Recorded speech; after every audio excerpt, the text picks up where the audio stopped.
আজ ৭ই জুন। বাংলার কৃতি সন্তান, নির্ভীক সাংবাদিক, বিশুদ্ধ চিন্তাবিদ ও সাহিত্য সেবক মাওলানা মোহাম্মদ আকরাম খাঁর জন্মদিন। মাওলানা আকরাম খাঁ 1868 সালের এই দিনে পশ্চিমবঙ্গের ২৪ পরগনা জেলার কুমারহাটিতে জন্মগ্রহণ করেন। তার পিতা মাওলানা গিয়াসউদ্দিন আহমেদ ছিলেন একজন শিক্ষিত ও ধর্মভীরু মানুষ। ছোটবেলা থেকেই আকরাম খাঁর মধ্যে ছিল গভীর ধর্মীয় বিশ্বাস, অসীম জ্ঞান পিপাসা এবং সমাজের প্রতি দায়িত্ববোধ। সাংবাদিকতা ও সাহিত্য চর্চা। সাহিত্য জীবনের সূচনা হয় সংবাদপত্রের মাধ্যমে। তিনি সুলতান, মুহাম্মদী, বঙ্গীয় মুসলমান সাহিত্য পত্রিকা সহ বিভিন্ন প্রকার প্রকাশনার সঙ্গে যুক্ত ছিলেন। ১৯১১ সালে দৈনিক আজাদ পত্রিকা প্রকাশের মাধ্যমে বাংলার মুসলিম সমাজে নতুন মাত্রা যোগ করেন। দিনে দিনে এই পত্রিকা হয়ে ওঠে মুসলিম সমাজের নিজস্ব কণ্ঠস্বর। রাজনৈতিক সচেতনতাকে উজ্জীবিত করে তিনি বাঙালি মুসলমানদের মধ্যে নবজাগরণ ঘটান। রাজনৈতিক ভূমিকা। আকরাম খাঁ রাজনীতিতেও গুরুত্বপূর্ণ ভূমিকা রাখেন।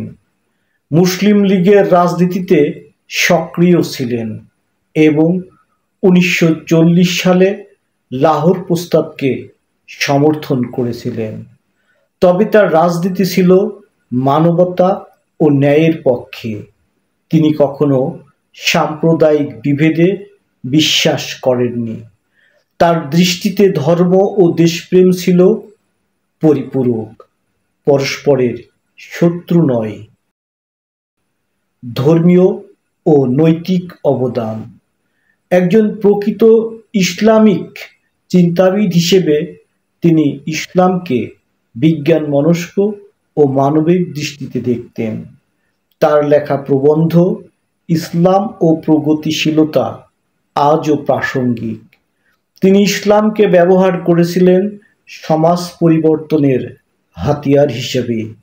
তিনি ছিলেন একাধারে সংস্কারক এবং আদর্শবান ধার্মিক। শেষ জীবন। তার জীবন ছিল কর্মময় ও নীরব আন্দোলনে পরিপূর্ণ।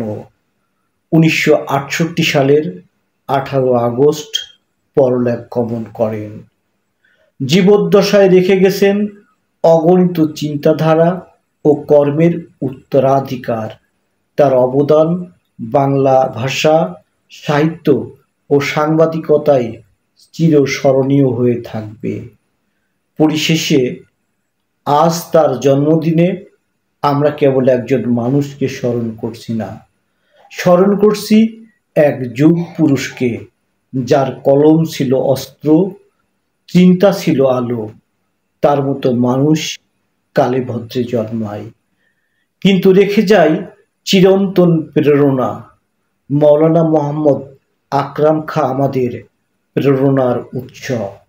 বিখ্যাত এই মনীষীর জন্মদিনে শ্রদ্ধাঞ্জলি জ্ঞাপন করছি। শুভ জন্মদিন।